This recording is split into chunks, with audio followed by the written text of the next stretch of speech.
You're listening to Graveyard Show Classic. Good evening, friends of the undead. I am the Deacon of Darkness, the posthumous pimp. Freak Show! And I am the Diva of Dismemberment, Mistress of the Blade, June the Meat Cleaver, from the Bordello of Horror. You're getting your freak on with the Caretaker on the Graveyard Show. Step into the graveyard with the Caretaker at graveyardshow.com. That is graveyardshow.com. Podcast number 52, January 14th, 2010. Hi, I'm Shannon Lark, Fangoria's 2009 Spooks model. I am Stacie Ponder of Final Girl, and you are... I have no idea who you are, but I do know that you are listening To the Caretaker on the Graveyard Show.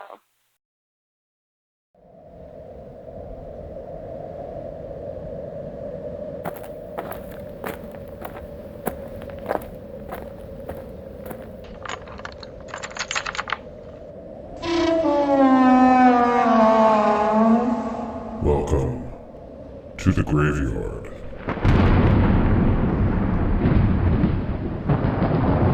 Enter the Graveyard every Thursday night, midnight Eastern, 9 p.m. Pacific. And now, coming to you from Los Angeles, please welcome your host, the Caretaker. And welcome to another edition of the Graveyard Show podcast. I am your Caretaker, and the Graveyard is open. Welcome back, everybody. Hope you had a good week. As you heard at the top of the show, we will be finishing our two-part interview with Miss Shannon Lark and Miss Stacie Ponder. This week, we're going to get into a lot of other stuff. Last week, we talked about the film that they did together called Ludlow. This week, it's gonna be very interesting. Let's put it that way. And it all begins right after this.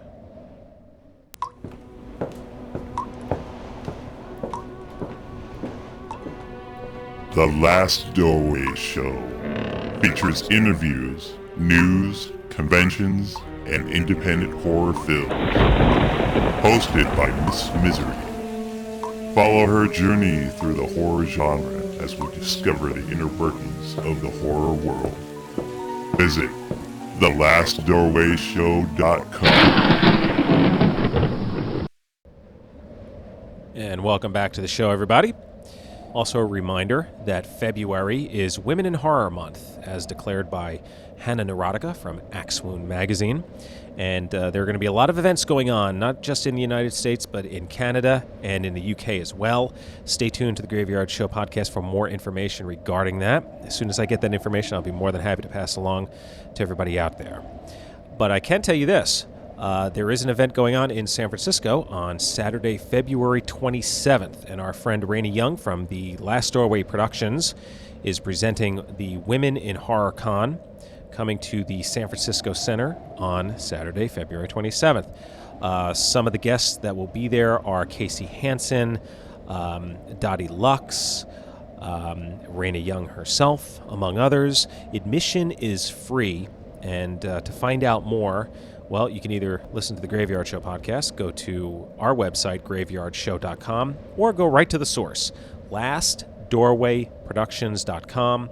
That is lastdoorwayproductions.com.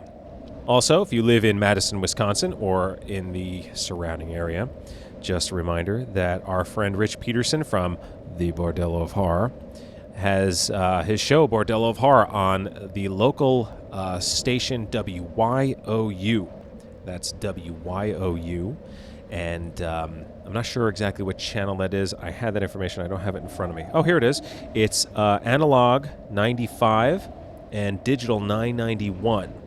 So the show will be on Central Standard Time, 1 a.m. to 3 a.m. Sunday mornings. But just because you don't live in the area, or just because you don't get the channel, you can watch it streaming online. And to do that, you just need to go to the website, wyou.org. wyou.org. As for this week's movies that you can check out, looks like it's going to be Drive-In Massacre and also Bloody Little Secret, which is a short, it looks like, and Speak No Evil, which is directed by Jeremy Lawrence and Aaron Calder, among other fun stuff that Freak Show has in store for you. So again, that is the Bordello of Horror on WYOU in Madison, Wisconsin, Sunday morning, 1 a.m. to 3 a.m. But again, if you don't live in the area, you can still catch it on streaming video on WYOU.org. You just go there and check it out. Check out Freak Show and the Bordello of Horror. But now it's time to get back to business. Well, we already dug the graves, so the workers have the week off. And I'm going to be picking it up with, well, we're going to talk about a film by the name of Lipstick. I said last week that the ladies were just getting warmed up, and I wasn't kidding. Stand by, folks. Shannon and Stacie are here, and they're going to rock your world. I will see you on the other side. So we were talking about Ludlow in the last podcast. Let's move on to the next project that you worked on together, a project that you co-directed called Lipstick. Who wants to tell about how this story was conceived? That's all. Oh, wow. Okay, so when Stacie was writing Ludlow, we were throwing back some ideas, just doing some brainstorming, trying to figure out exactly what we were going to do. And Stacie, had this, kind of like this outline idea of what she wanted. And so I was just like throwing out ideas. We only had met at the Paranoia Film Festival and we did the contracts and everything was insane and I was drunk. And there was that band I was talking about. So, wearing that tacky dress. So, it was an interesting beginning of our relationship. So I'm emailing her and I'm like, hey, wait a minute, like, what if this character is like a chronic masturbator? And she was like, well, that's nice, but I don't know. And she was like, well, you can masturbate in Ludlow if you want. Like, I can do that, like, put a scene in there. I was like, yeah, let's do it. I don't know, I just got really into the idea of masturbating. Well, and to me, like, if you're a chronic masturbator, like, your movie needs to really address that. Like, chronic masturbation is, I wouldn't say it's mental illness necessarily, but it's a thing. It's a thing you really need to address, and it wasn't quite going to work with what I was going for. Right. It's like, that's what the movie's going to be about, is the chronic masturbation. I don't think she wanted to do, like, Ludlow as just like, okay, no, she's, this woman's a chronic masturbator, and that's what the movie's entirely about.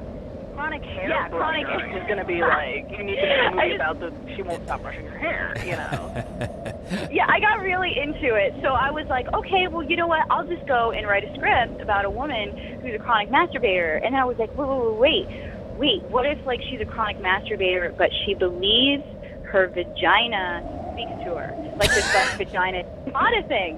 And it just totally made sense. I'm sorry, did you just say that what if she thought her vagina spoke to her? Yeah, like, what if she's so obsessed with her vagina? Like, what came before, like the chicken or the egg? Like, was it the masturbation or the vagina speaking to her? Like, which one came first, I'm kind of thinking that maybe her obsession with her private areas actually led her to believe that her vagina speaks to her. Oh. But maybe her vagina does speak to her. You never know. So this whole product is that'd be hello, Bestie. Like, are you going to be touching me today? Like, it's not like that. I was gonna say that could be an interesting casting session. Oh, I know, right? So very hands-on. Yeah. Wow. But I'm bummed.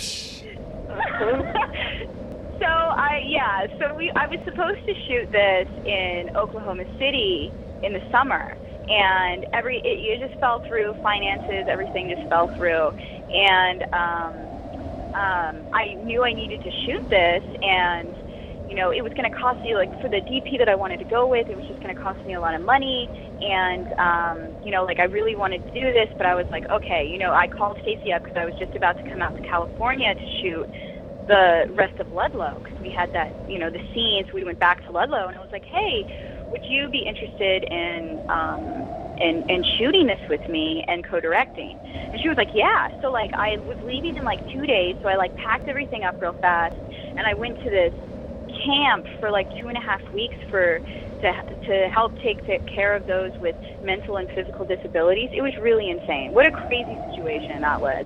And so like it really just kind of helped to add to like just the desperateness of the film. So by the time I got to Stacie's place, I was like, I feel like I looked terrible. Like I was like out of my mind. So we went and we shot Ludlow, and we were like, whoa, that was really easy. Everything went smooth, and we ate blizzards, and everything was cool. We had omelets.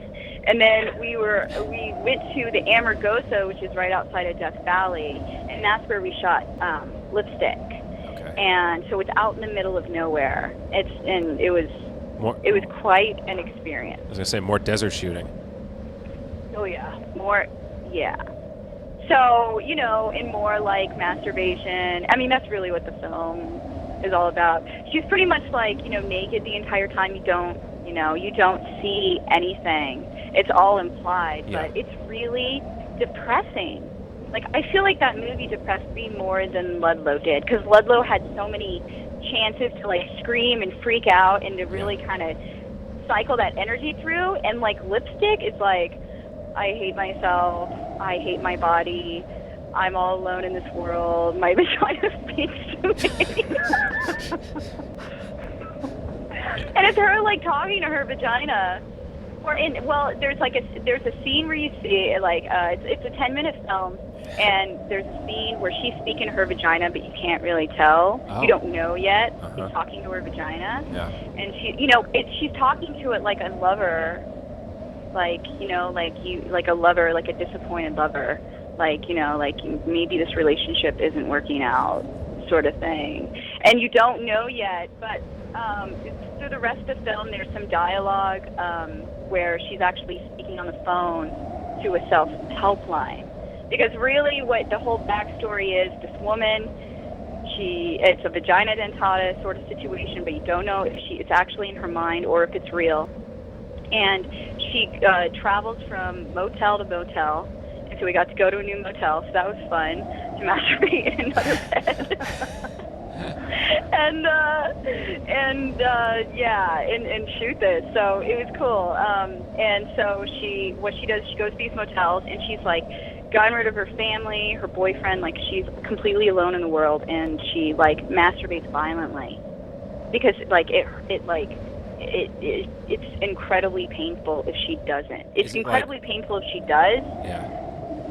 But her vagina like does not shut up. Like it is in complete control of what she does.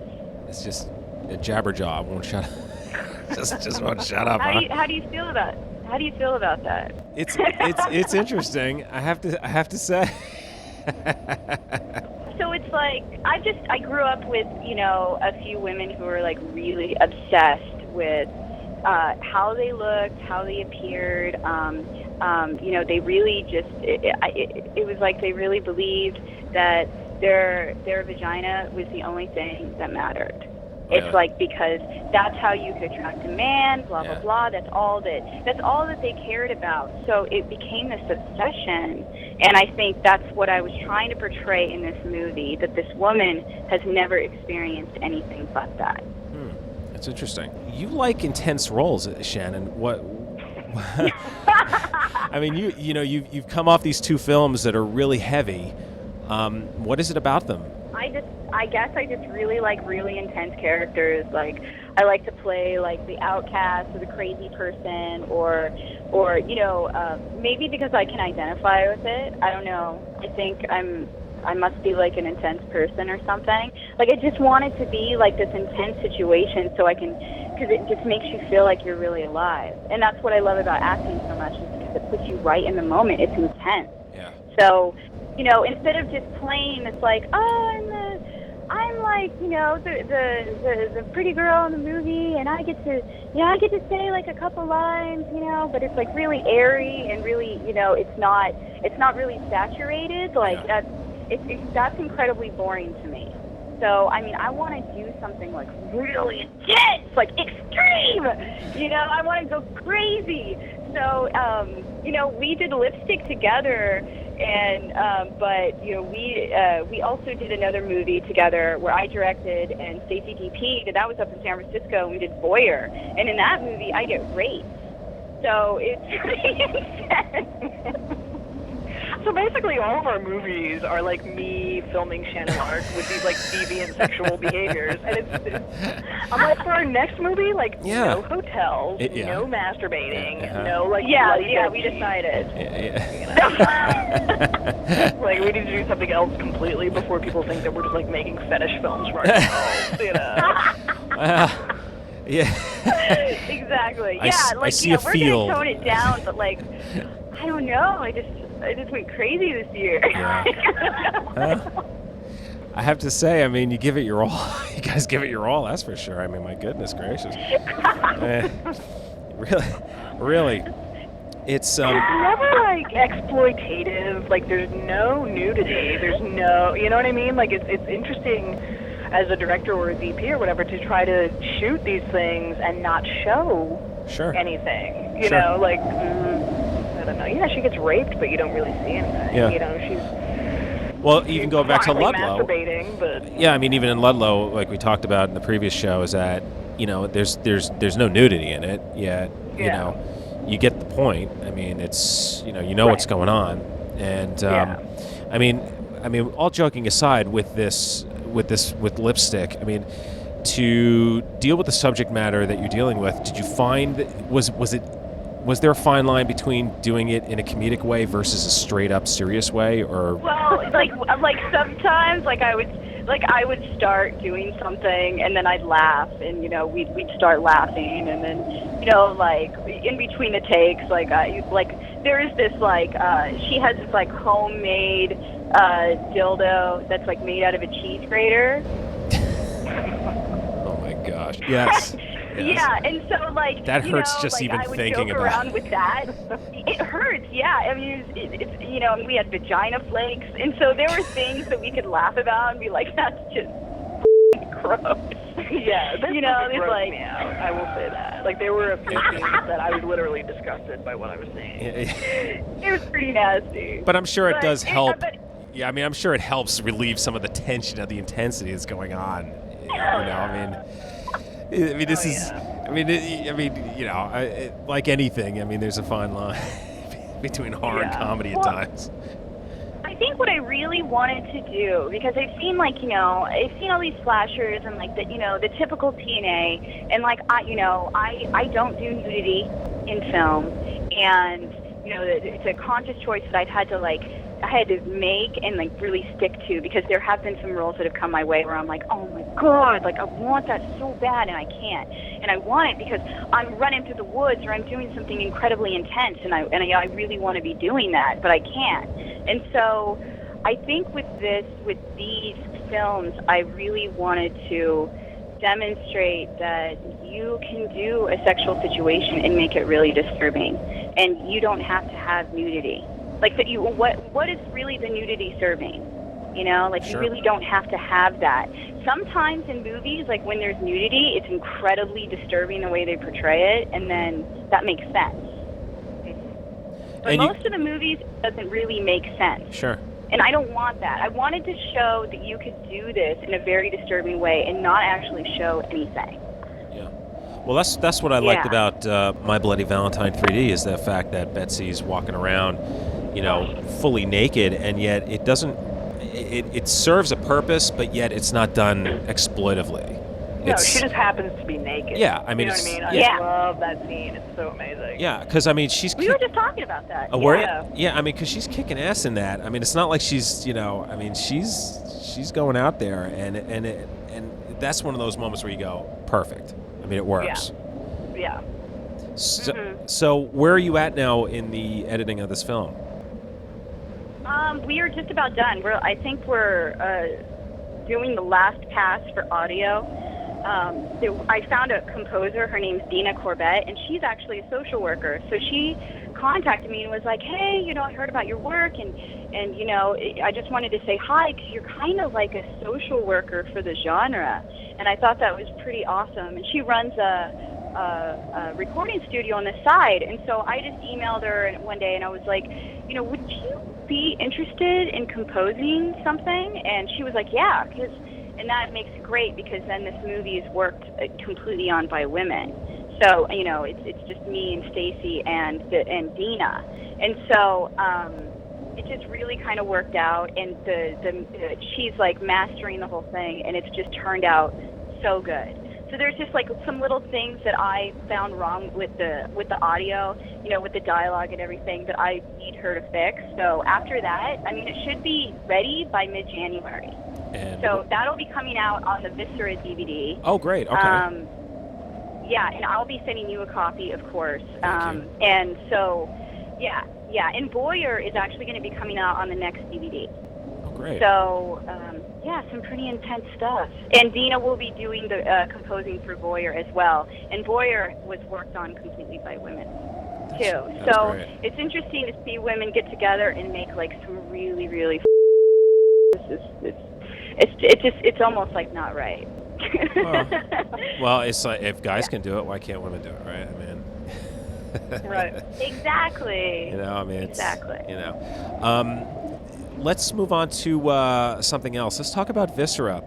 Shannon, you were nice enough to ask me to have the show be one of the sponsors of Viscera, which I felt very honored about. I appreciate it. Thank you very much.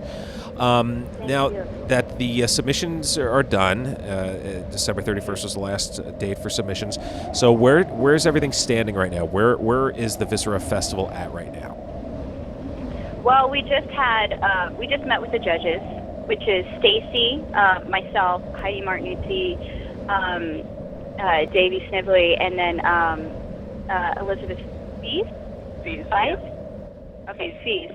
And so they actually came over. I'm in LA right now with Stacie, and so they came over last night, and we watched the movies. And I never had judges before, so that was a really interesting experience to get other people's opinion, and it was really good. So we've made our selections of what's going to make it into the festival, and then a lot of constructive criticism for the filmmakers who did not, because I don't want to be one of those festivals that just says like, oh, you know what, your stuff sucks, so better luck next time, kids. This needs to be a constructive, supportive process for everyone who's involved.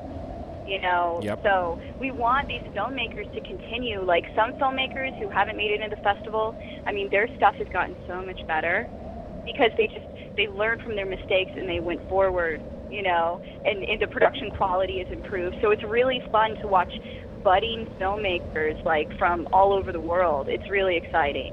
And so we plan to have a festival either late spring of this year, like we're going to have an actual screening. We've never had a Viscera screening before. Other festivals have screened the Viscera films, but we've never had our very own, because I really wanted to get the festival started and just really work more on like online sponsors and getting as many companies and businesses involved. And so what we're going to do is we're going to play the last 3 years consecutively, and you can do the whole bloody carpet thing with the awards and just really make it a special presentation for the filmmakers involved.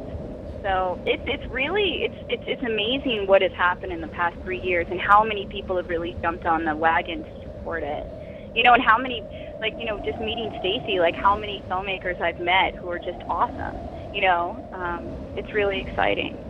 Well, yeah, it's great. And out of all the names that you mentioned, all but one have been on this show, which I'm really proud to say as well. So we love supporting women in horror.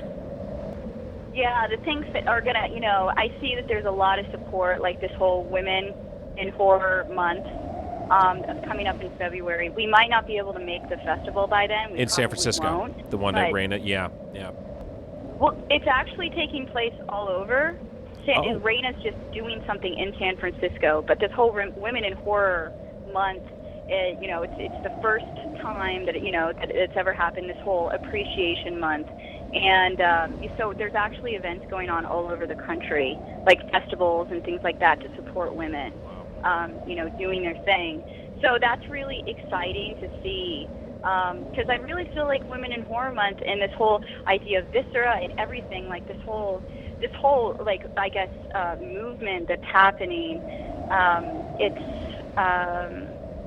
it's incredibly important to make sure that men don't feel ostracized or feel like, just feel kind of like, oh, well, I'm a man, so I'm, this is obviously not like a good thing. Like, I know that some men can get, have felt like a little like, well, I'm kind of being made to feel bad because I'm not a woman, sort of thing. Like, I kind of feel like, like I kind of like put down a little bit, because there's so much effort being put now towards, women really getting out there. And I feel like Women in Horror in Viscera, this should be really about women getting off their ass, stop, laying down in this sort of self-deprecating idea of like them not being good enough, and getting up and making something. It's really about supporting those women who haven't gotten up yet. Yeah.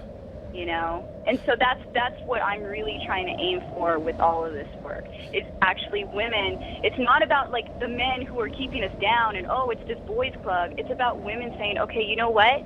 I can do this too, and I'm going to get up and do it, and I don't care what anybody says. To help make things change, it's women should stop saying, oh, well, it's the men who's getting us down. Because really, if you buy into this illusion that you're not good enough, or you're not talented enough, or you're not skinny enough, or beautiful enough, or whatever, that is actually your problem. That is not a man's problem. That is your problem. And you need to get over that, and you need to stand up, get off your ass, and stop being a diva and make something. And if you don't want to like wait around and thick blood all over your face and fake glass all over your arms, and work long hours and work hard to do what you want to do, and this doesn't just apply to horror films, it could be for anything, then maybe you shouldn't be doing it. Maybe it's not right for you. I've met so many people in the horror genre who are like, oh yeah, it's amazing, I make horror films, and then, they really don't like to do it. It's more of this idea of like, hey, look at me, I'm really cool, but then whenever it actually comes down to doing work, it's like they turn into complete monsters.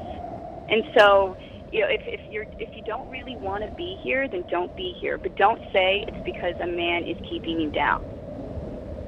I think it'll help women to really be able to stand up and say, okay, well, this is what I want to do, and I'm not going to go around blaming other people because I can't do it, because it's really up to you. This is America.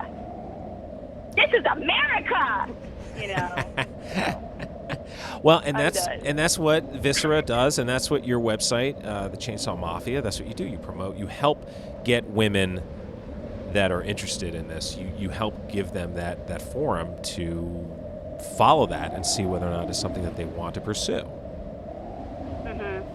And and you and I had talked about this before, but the idea of an actress learning how to direct and how to write and how to produce and how important that is. And so when actresses email me, or girls that are like 12 or 13 email me, oh, I want to be an actress, how did you do this, how did you do that, blah blah blah, how did you get started? And I'm like, you know what, you need to get up and you need to do it yourself, because there is no prince in shining armor going to come in on a white stallion and say, I will take you to where you need to go, and I will make all of your dreams come true, and you'll be rich and famous and happy and perfect.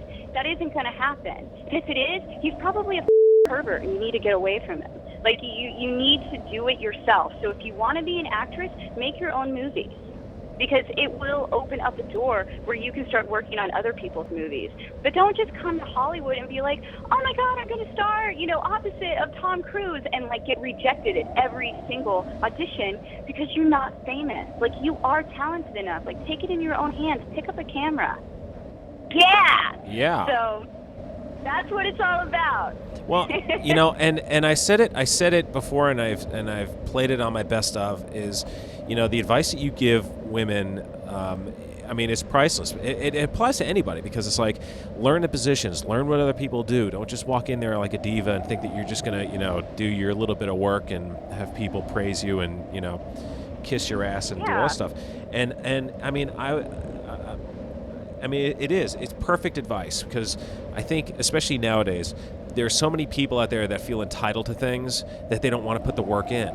But if you put the work in, you will get the results. It's proven. I mean, that's what the country's been built on. I mean, it's like, that's what we are here in this country, is that you work.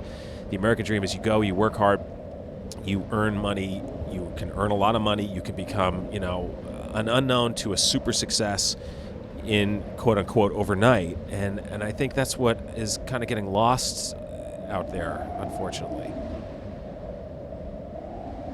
Totally. And I'm a firm believer of like what you think materializes in your physical reality, or in your mental reality. So like in Lipstick, the woman who was obsessed with her private parts and with her body and with the self-loathing and and thinking that she was completely controlled because she is a woman, well, it became so. So what do you want? So the idea is, what do you want in your life, and how is that, what your thought process, how is that going to affect you, and how is that going to help you, or is that going to deter you from doing what you want to do? Now, when you were on the show last time, Shannon, we had talked about Scream Queen Camp. Is that something that you're still putting together? I would love to do that, but I don't think that it would be this year. Yeah. I think that it'll be in the future, but it would be a pretty hardcore camp. It would have these basic philosophies that that the teachers would provide. And it's so funny, it's a Scream Queen camp, but really what you're doing is teaching women to be independent and to work hard and to learn filmmaking in general. So I might, Scream Queen, the term Scream Queen has so many negative connotations. So that might change, like the different aspects might change, but it is still something that I really want to do in the future, most definitely. Now, I want to shift gears here. Stacie, I read your blog every so often. I go back and I catch up on what I missed, and it is, if listeners out there have not checked out your website, it is one of the best websites out there, period. You mentioned on there a while ago, you were talking about comic books, and you were talking about some of the classic comic books from the 70s and how great those comics were. Yeah. What is it about? And you mentioned my favorite, and one that I'm in the process of collecting originals for, is the Tomb of Dracula that Marvel did. Can you talk about that, about what those comic books mean to you? Oh, man. Time to nerd out. Well, comic books have just been a huge part of my life since I was a kid, and that was back in the day when they cost 35 cents, and you could kind of walk to the corner store and they had comic books on the rack, and you would just pick them out based on the cover, whatever was cool on the cover, and you weren't wrapped up in that collector mentality or comics being worth anything down the road or whatever. It was just, and for a horror fan, the 70s there were a huge amount of horror-based comic books on the market. All the major monsters, all the Universal monsters, had their own book. There was Tomb of Dracula, there was Frankenstein, there was Werewolf by Night. Marvel had a whole line of horror comics. And there were also horror anthologies on them, House of Mystery, House of Secrets, Tales of the Unexpected, all that kind of thing. And it was just a really fantastic time to be a horror fan and a comic fan. And I was 10. And the art was just some of the greatest comic artists of all time were doing their best work in the 70s. I'm not gonna lie, I'm totally biased about the 1970s. And Shannon has totally ragged on me about that before, but it's true, everything was better in the 70s. I agree. Flat out, I'm not generalizing. Everything was better in the 70s. I definitely agree. You know, it was just a fantastic time, and I don't know. And nowadays, comic books are kind of, once Watchmen came around in the mid '80s, and Frank Miller's Batman stuff, The Dark Knight, all of that. Once all that came around, it's like comics kind of took a turn towards gritty realism, and so even horror comics kind of died out for a while. But then they come back, and they're more. There's rape, and it's kind of like the movies. Halloween in 1978 is very different than Halloween 2007. And that's just I think a product of the times. But the 70s stuff was just good storytelling and fantastic art. Yeah, because I remember one of the things for me was that when I first saw Tomb of Dracula, that the artwork just had left an amazing impression on me. Even to this day, I go back and I look at some of them. I'm like, my gosh, and they were adult in nature without being too adult, I guess, if that makes sense. Mm-hmm. And it seems like, and I think you talk about this on your website, is that again the panels aren't even in the black and white, like they're done with just enough, not overly done. Yeah. Yeah, there's enough detail so you know what's going on, and there'll be a complete environment, and they're very atmospheric and very gothic looking, but there's not an overlay. Like, photorealism wasn't cool back then, whereas today it is. You have comic book artists, very famous comic book artists, who trace photographs. Like, that's what they do for their cover, is they find a picture of there are artists working who take stills from pornos and trace them and put a costume on it, and that's the cover for the book. Oh. And it's, some people like that. I'm not a big fan of it, but the art back in the day was just like you had a penciler and an inker who would just team up and just produce really just gorgeous art. And back when I was 10, I thought it was cool, but I didn't appreciate it, and now I can look at it 100 years later and, really just appreciate the craftsmanship involved. Of times gone by. Yeah. Before I let both of you go, I had to get your thoughts on this. Do both or either or none of you consider Twilight horror? Oh, wow. I don't think it's horror. I mean, I honestly, I haven't seen it or read it, but my understanding of the things I've read about the films and the books is that, it happens to have the trappings of horror. Like, supposedly there are vampires and werewolves and things like that, but she's certainly taken our ideas of vampires and turned them on their heads. They can go out in daylight and they can do this, and I don't even know if they have fangs, it's just, how are these, but I think it's romance. It's, 100 years ago, Jane Eyre appealed to teenage girls. Teenage girls like romance. They like that sort of chaste, we're going to hold hands and then maybe he'll kiss me on his cheek and I'm totally going to write his name on my notebook. Like, that's what Twilight is. And that's fine. I think it appeals to a certain demographic, and I don't understand horror fans who get so upset about it. Like, it's not aimed at the horror crowd. It's aimed at the 13-year-old girl who thinks boys are cute and she has babysitting money. Like, that's the Twilight target audience. Yeah. I see absolutely nothing wrong with the Twilight series. Like, I think that the horror fans they get so mad. They're so angry that it's being labeled as horror. And Stacie's totally right. It's not being aimed at this like very select group of people who like a lot, slasher, blood and gore, or it's psychological. I think that there are horrific things in the movie, and I think that a horror movie can be any movie that, as long as it has something horrific going on, I consider it as a horror movie. Not everybody's going to agree with me. So I think that Twilight can be considered a horror flick, and I think that it would have been better if they would have gone into more of his absolute misery, because it's obvious that this guy has a lot of self-loathing, and that in itself is horrific. But instead, it's made for mainstream. They sugar-coated everything. this is about love, and there's nothing wrong with making a movie about love, and there's nothing wrong about making a movie with vampires and werewolves about love. It actually makes it a lot better for the horror genre because more people will get turned on to horror movies. The more, the merrier. Hopefully. So, I mean, it's Romeo and Juliet with a supernatural wrapping on it.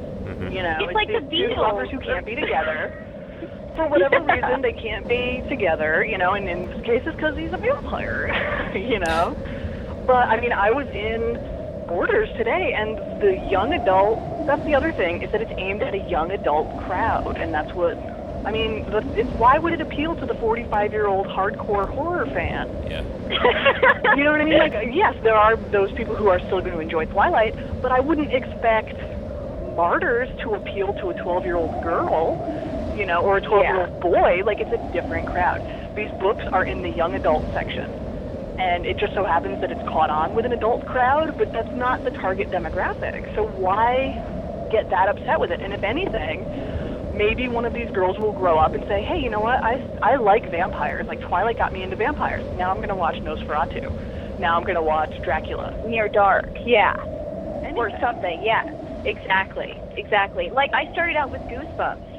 There's nothing wrong with that, you know. There's nothing wrong with enjoying, you know, these sorts of, like, supernatural characters, you know, in a lighter way. I find there's nothing wrong with it. You know, I'm kind of into it, actually, you know, but it's not the sort of movie that I would make, obviously. There's no chronic masturbation or vagina and tata in that movie. I was going to say, boy, that series would take quite a swing at that point. And the thing is, I can't testify to the quality of the film as what it's meant to be. I'm just speaking of it, like, on a superficial level as it's meant to be horror. It could be a really insipid, stupid film that's, you know, detrimental to human society at large anyway. I'm just saying, as far as, like, calling it horror or not horror or who it's going to appeal to, I just don't understand these horror fans who are so up in arms about it. Yeah. You know, there's plenty of stuff that doesn't appeal to me. I stop paying attention to it. Yeah. You know? Yeah. I say, like, that's really not for me. I don't get why people like it, but if they do, that's cool. But why spend so much of your time and energy hating something? Yeah. You know, and thinking it's cool to, like, go to see it, just to heckle it, and, like, ruin the experience for the people who paid $10 to go see it because they want to see it. Sure. Like, that I just don't get. So... Yeah. And, you know, it's funny because I think a lot of the people that went and saw Twilight also saw Paranormal Activity, you know, and that's a horror film. Yeah. You know, it's in the theaters. You know, people, the mainstream audience is going to go watch the mainstream movies. So, I mean, it's what's great about it is that the mainstream audience is watching a story that involves a vampire or a story that involves a werewolf. Because if those movies weren't there, then they wouldn't be watching them. They would be watching, I don't know, Harrison Ford making love with a horse on a beach or something like that. You know what I mean? What? Knights and Rodancy. Like, I love that. I think it's not Harrison Ford, it's somebody else, but damn it, it's funny in these. They're, like, making out, and then there's these horses. They're having sex with a horse? No, that's not. No, I just got ahead of myself. Yeah, so I think it's pretty cool, you know. And there's this whole idea that, like, well, Bella isn't a strong female character, you know, and so that has posed a problem for a lot of women. Like, oh, she's not a strong female character, so what does she do? You know, what are they doing with this? Because she's, you know, it's like, well, she's a confused high school student, and, you know, like, I remember how pissed off and confused I was whenever I was in high school. Like, if you would have thrown a vampire in there, I don't know what I would have done, you know? It would have been intense, though. So it's like, it's a light, it's supposed to be light, you know? And whenever, like, girls have to look up to, like, you know, Fergie and, you know, Christina Aguilera and Britney Spears, it's like, Bella actually looks pretty okay. No? She's okay. I think there's very few role models for girls out there. Totally.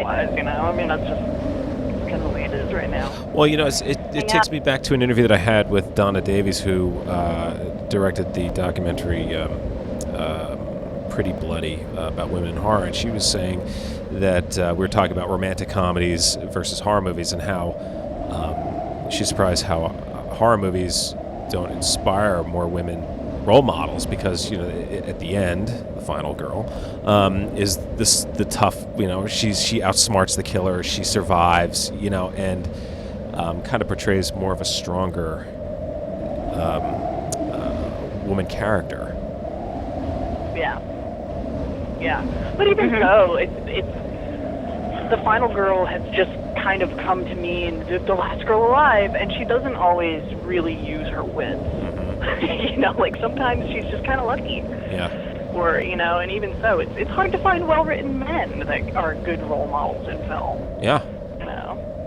So. Yeah. And this is something that I've been talking about lately. Is like, why aren't more celebrities, women who are in the spotlight, and starting organizations for young girls where they can, like Rain was started, so that was awesome. But it's like, why aren't more women talking about body image and eating disorders and all these things that, like, it seems like so many of the celebrities are falling prey to? It's like, shouldn't like the women in the spotlight be working towards that and getting, helping to all you have to do is just, you can hire people to start an organization for you to help people.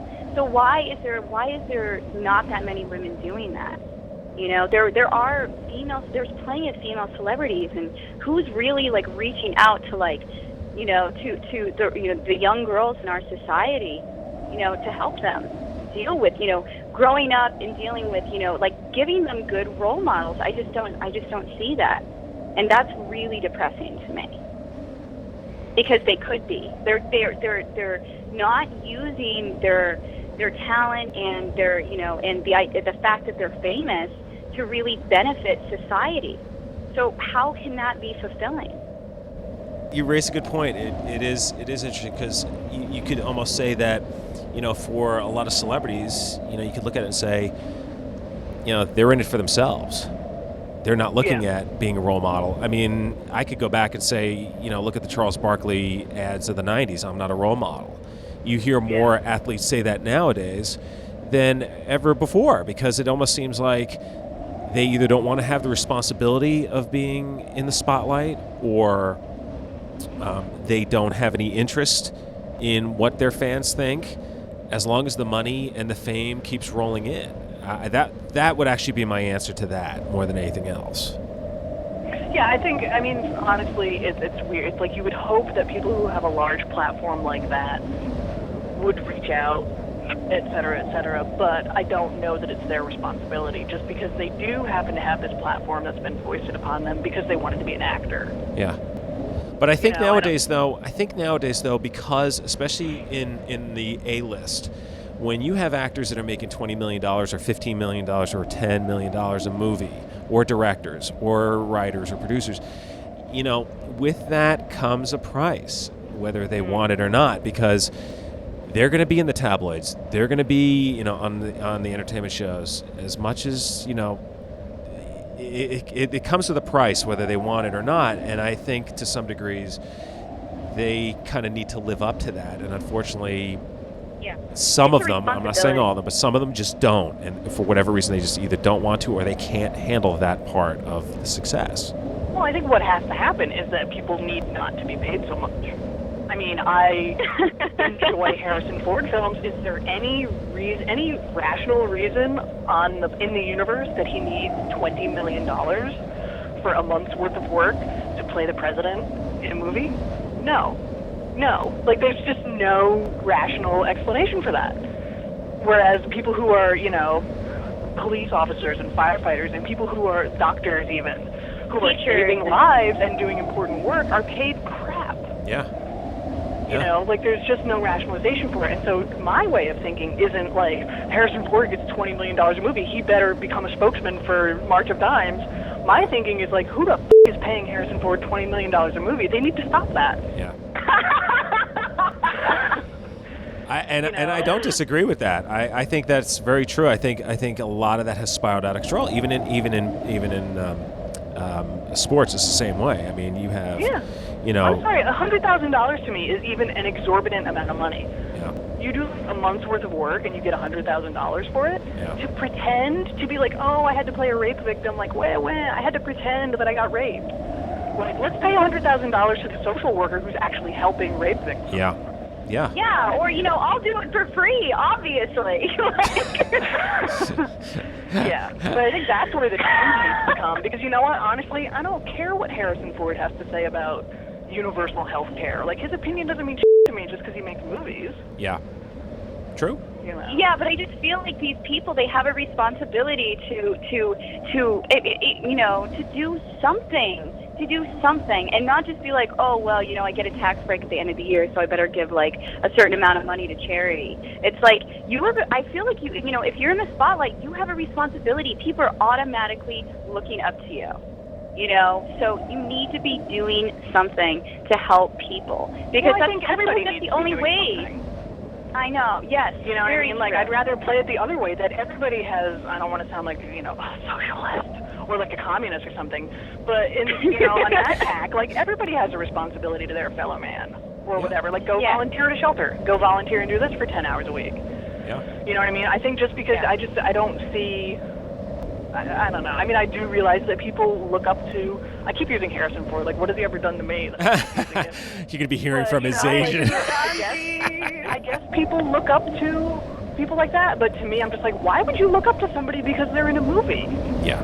Like, that's okay. I guess I just think about it in a wrong way. It's like, why is he a role model for anybody just because he's an actor and his face is on People Magazine's cover? Like, who cares? Yeah. Well, we're talking about the younger generation, though, and what they do is they watch TV and they listen to the mainstream music, and so whoever they see on the television, if they like them enough, that's going to become their role model, especially if they don't have any good role models in their current lives. So many people live through the television. I know I did. I lived through the movies that I watched, and it was very hard to find a role model. I'm surprised it turned out this good. So if an actress was reaching out and being like, you know what, you don't have to weigh 90 pounds to be beautiful. Whenever I was a kid, I wouldn't have started dieting when I was 9. You know what I mean? Things would have probably have been different. And so all it takes is one person in the spotlight to be like, look, this is enough. You're enough. Everything's okay. Well, the problem is that nobody's telling actresses that they're good enough. So why is an actress who's been told repeatedly, you need to lose weight, you're too old, you're 35, you need some Botox now, why the hell? I mean, she's had it programmed into her that she's not good enough. No one's telling actresses that they're good enough and that they're pretty enough and that they look fine the way they are. So I think it's more difficult for them to then take it upon themselves to tell little girls, you know what, you're fine, because for them it's been proven that they're not fine. Yeah, and I think that is one of the things that women need to finally put down and be like, or at least start putting down, going through the process of, that's the whole idea of laying around in your own self-deprecation. Oh, okay, I guess you're right. Yeah, I guess I'm not. I guess I need to lose 5 pounds because I'm such a fat ass. It's that needs to stop. And the only way that it's going to stop is if the women say, okay, that's enough. Because you think it's going to be, anybody else? Yeah. Well, the thing is right now is that if a woman says no, I'm not going to lose weight for that role, you know what? You're going to get replaced. And so it's going to take a lot it's going to take every woman across the board to stand up and say, you know what? I don't need to lose weight. Because there are 5 million actresses waiting in line right behind you that are going to get that part, and they're going to have their face on the movie screen, and they're going to be on the magazine cover, and they're going to get paid. Whereas you're going to be sitting home saying, I love these 10 extra pounds that I have, and I'm glad I took a stand. Yeah. But that's the way it should be for women to become filmmakers themselves so that they are in control of that. Because what that does is that lessens the blow. And so, with the idea of all this digital technology spreading so readily, I feel like that is going to change. That's changing the entire industry. And it's changing the idea that women have to be they have to look like little boys to be attractive. I feel like that is going to get wiped out. because women are going to be able to start picking up the cameras and saying, you know what, you, I'm going to make a movie. I made a movie. And that's why I love having Shannon and Stacie on the show. They are awesome. This is we could go on and on and on this. And I know. We've just started going off. It's great. No, it's all good. I think this is a fantastic discussion. To follow Shannon and Stacie, I'm going to give you the websites. Shannon, of course, thechainsawmafia.com. You can follow Shannon on that website, and of course you'll learn more about the Viscera Film Festival as well. And of course Stacie has finalgirl.blogspot.com, which you could follow her writings and learn about the films that will be coming out. And of course, you can follow her on American Movie Classics website, amctv.com. That's every Wednesday. She has her column come out on that webpage. Shannon, Stacie, always great having you on the show. Good luck with Ludlow. Keep us posted here, and we will definitely cannot wait to have both of you back on the show down the road. Thanks so much. Absolutely. Thanks for having me. Told you it was going to be great. As always, I appreciate Shannon and Stacie for joining me on the program. It's always great having them on the show. And again, if you want to visit them on their websites, it's thechainsawmafia.com for Shannon, and for Stacie, it's finalgirl.blogspot.com. We're going to talk about next week. And, next week begins our podcast devoted to, it's that time of year again. It's time for the 8 Films to Die For Film Festival. And, we're on Horror Fest number 4 already, if you can believe that one. Well, last year I was able to get 3 directors to join me from the After Dark Horror Fest, and that was Stuart Hopewell, Adam Girosh, and Faden Papa Michael. Well, this year we were able to get a few interviews on our own, but we got a lot of help this year from the After Dark Horror Fest. A lot of help from them. And they were kind enough to really help us out and get us a lot of interviews this year. So I can tell you right now, my goal for this year was to get at least 3 directors. I have surpassed that, which really makes me happy. So we're going to have some directors on the show. We're going to have some actors on the show. We're going to have a lot of people on the show from the 8 Films to Die For Film Festival. And if it's anything like last year, I'm going to be doing some special podcasts during the course of the week as well, because I like to fit my 8 Films to Die For podcasts during the entire week of the film festival. It just makes sense. So we'll have one on the 21st. We will have another one on the 28th. And then I think we're going to run one during the course of that week, because as we go into February, I'm changing it up from last year as well. Last year we did our Women in Horror Month in March. Well, because Women in Horror Month has now been declared for the month of February, I'm going to pull that up a month to February.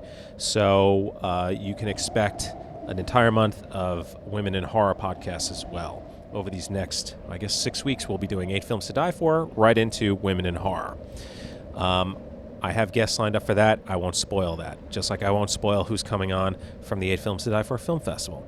But if you do want to find out who's going to be on the Graveyard Show podcast every week, well, you can sign up for our Twitter updates, which is twitter.com/graveyardshow. Twitter.com/graveyardshow. Now, if you want to get in contact with the show, that's the easiest thing in the world. You can send us an email. And the email address is graveyardshow@gmail.com. Graveyardshow@gmail.com. If you're an independent producer, if you're putting together a horror convention, or if you're putting something together that's related to the world of horror, and you want some promotion, just drop us a line. We'll post it on the website. We'll mention it on the podcast. It's an open door for promotion for all of our friends out there in the world of independent horror. All right, so that's it for this week's show. As always, I'd like to thank everybody out there for listening. The listenership is growing by the week. Very happy to see that. And we appreciate it very much here on the Graveyard Show podcast. We know that there are a lot of horror podcasts out there, and there's a lot of horror websites. So the fact that you guys are out there taking the time to listen to the show really does mean a lot to us, and we appreciate it very much. And again, if you want to follow us on Twitter, it's twitter.com/graveyardshow. The website, graveyardshow.com. The show is also available on iTunes, Podcast Alley, and Podbean. And also, we're part of Horror Mall's The Haunt Universe, all things scary, and scary finds, just to name a few. Alrighty, my friends, have a great week. We will see you back here next week as we launch our 8 Films to Die For podcasts. And I also forgot to mention, BC is back next week. Brian Collins, BC's Video Vault, will be back next week as well. Gotta love it. It's great stuff. Brian brings the goods when he comes on this show, and we're really happy to have him a part of the Graveyard Show podcast. So come on back next week to hear BC's Video Vault. He's going to review 3 movies that you should see, or maybe not. And as always, my friends, as you exit the graveyard, we like to remind you to please lock the gate behind you. We wouldn't want anyone to get out. Until next time.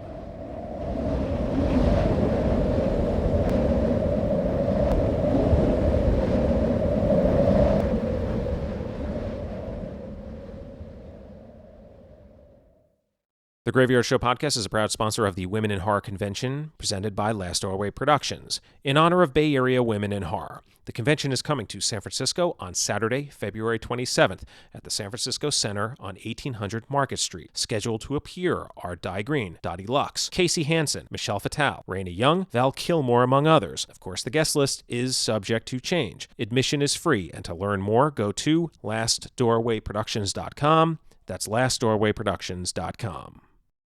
Good evening, friends of the undead. This is the Deacon of Darkness, the posthumous pimp freak show. And I am the diva of dismemberment, mistress of the blade, June the meat cleaver. Myself, along with the Harlots of Horror, host the online video podcast, Bordello of Horror.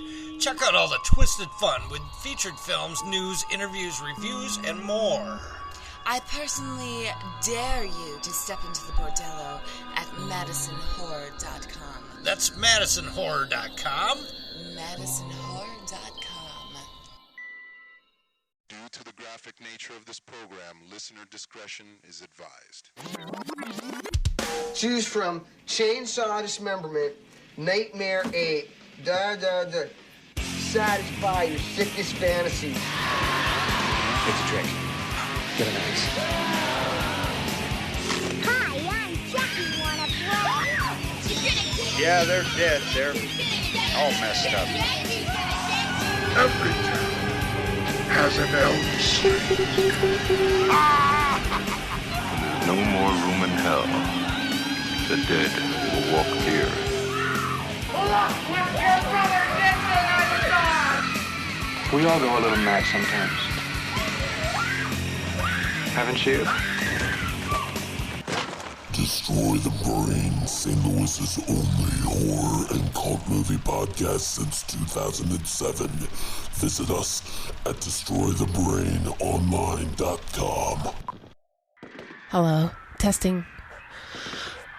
Okay, so this is Miss Bren, and I just got back. You would think, well, alright.